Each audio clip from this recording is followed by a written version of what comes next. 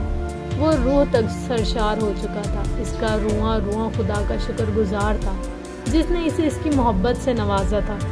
دونوں باراتیں آ چکی تھی، ہر طرف گہما گہمی تھی۔ دونوں دولہے بہت وجیحہ لگ رہے تھے۔ مہرون رنگ کی شیروانی پہنے روحان بہت خوش نظر آ رہا تھا۔ حشام کی نظریں کسی کو ڈھونڈ رہی تھی۔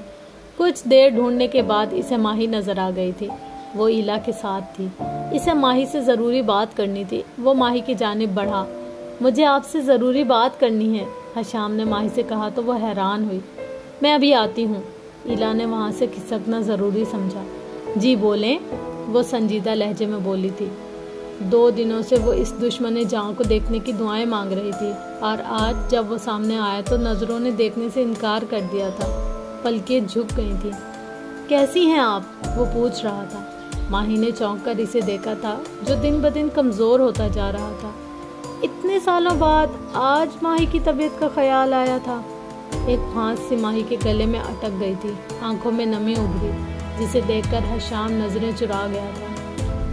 تم کو میں پاگل لگتی ہوں، جی چاہے تو پیار جتاؤ، جی چاہے تو ہاتھ چھڑا کر گم ہو جاؤ، دل چاہے تو مجھ سے میرے بارے میں پوچھو، کیسی ہو، کیسا دن گزرا، کیا کھایا، کیسا دن گزرا، اور دل چاہے تو مرتی بھی رہوں تب بھی خاموشی اوڑھے، تم میرے ہونے کو نہ ہونا کر ڈالو، تم کو میں پاگل لگتی ہوں، مجھ پر لازم ہے ہر پل میں تم کو سوچوں، جو لکھوں بس تم پہ لکھوں، جو بھی بات کروں اس میں ہو ذکر تمہارا، جو بھی خواب بنوں اس خواب کے راجا ہو تم، اور تم جب دل چاہے بیگانے ہو جاؤ، کون ہو کیا ہو اس سے انجانے ہو جاؤ، میرے سب جذبوں کو کھیل تماشا کہہ دو، جو دل میں آتا ہے مجھ کو ویسا کہہ دو، اور یہ چاہو میں پھر بھی دل کے مندر میں تمہیں سجاؤں، اپنی ہر ایک سانس تمہارے نام لگاؤں،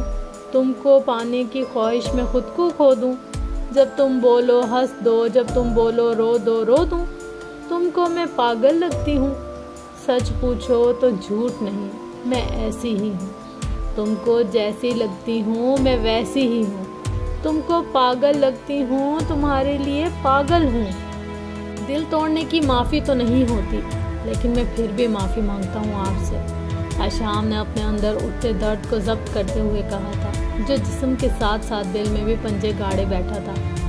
جب آپ جانتے ہیں کہ معافی نہیں ہوتی تو مانگ کیوں رہے ہیں؟ ماہی نے نم آنکھیں لیے پوچھا تھا۔ ماہی بیٹا ادھر آؤ، اس سے پہلے حشام کچھ کہتا آسیہ بیگم نے اسے پکارا تھا اور وہ شکایتی نظروں سے حشام کو دیکھتے ان کی طرف بڑھ گئی تھی۔ حشام ایک سرد آہ بھر کر رہ گیا تھا۔ پہلے ماہم کی رخصتی ہوئی تھی۔ وہ مہرون بھاری کامدان دار لہنگے میں روایتی دلہن بنے بہت خوبصورت لگ رہی تھی۔ آسیہ بیگم نے ابھی اسے بھیگی نم آنکھوں سے رخصت کیا ہی تھا جب سید جبیل نے رخصتی کی بات کی تھی۔ وہ سب لوگ شادی ہال میں تھے اور خراب موسم کے پیش نظر جلدی نکلنا چاہتے تھے۔ آج روحان جبیل بہت خوش تھا، اتنا خوش کہ اس کی خوشی کا کوئی نعم البدل نہیں تھا۔ اس نے حنم کو ایک نظر دیکھا تھا۔ اپنے بالوں سے امتزاج یعنی گولڈن رنگ کے لہنگے میں وہ سجی سوری روحان کے دل کے سانس چھیڑ رہی تھی۔ حشام جبیل جو کافی فاصلے پر موجود تھا ان دونوں کو دیکھ رہا تھا جنہیں شاید ایک دوسرے کے لیے بنایا گیا تھا۔ روحان کے چہرے سے چھلکتی خوشی، اس کے چہرے کی مسکراہٹ نے حشام کو خوش کیا تھا۔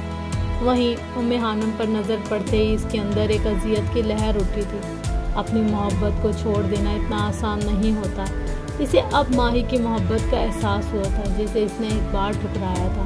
وہ تو حنم کے پیچھے ایک بار گیا تھا جبکہ ماہی تو پاگل تھی اس کے لیے۔ لیکن محبت صرف پا لینے کا نام ہی تو نہیں ہے۔ کچھ لوگوں کے حصوں میں بس ہجر اور قربانی ہی آتے ہیں، اور یہ ہجر حشام کے حصے میں آیا تھا، اور کون جانتا تھا وقت کے ساتھ شاید سبھی لوگ اس ہجر کی آگ میں جلنے والے تھے۔ خانم کے لیے یہ سب بہت مشکل تھا۔ آسان نہیں تھا اس شخص سے شادی کرنا جس کے ساتھ اس کی ماضی کی ایک خوفناک یاد جڑی ہوئی تھی۔ بے شک آرجے اب روحان جبیل بن چکا تھا، لیکن انسان تو انسان ہوتے ہیں۔ وہ دوسرے انسان کے مرنے کے بعد بھی اس کی غلطیاں نہیں بھولتے۔ جو غلطی ہم انجانے میں کرتے ہیں اور جو غلطی ہمارے نزدیک غلطی نہیں ہوتی، وہ دوسروں کے نزدیک گناہ کا درجہ رکھتی ہے۔ اور اس انسان کے الجھنوں کو کون سمجھ سکتا ہے جسے نفرت بھی اور چاہت بھی ایک ہی شخص سے ہو۔ شام 7 بجے کے قریب وہ لوگ بارات واپس لے کر سید ہاؤس پہنچ چکے تھے۔ سردی اور خراب موسم کے پیش نظر مختلف رسومات سے جلد فارغ ہونے کے بعد حشام کو اس کے کمرے میں پہنچا دیا گیا تھا۔ خانم نے ایک لمبی سانس خارج کی تھی اور پھر اپنے تنے ہوئے اعصاب کو ڈھیلا چھوڑ دیا تھا۔ وہ آنکھیں بند کیے بیڈ سے پشت ٹکائے بیٹھی تھی، جبکہ اچانک امڑتی آوازوں اور شور نے اسے ہڑبڑانے پر مجبور کر دیا تھا۔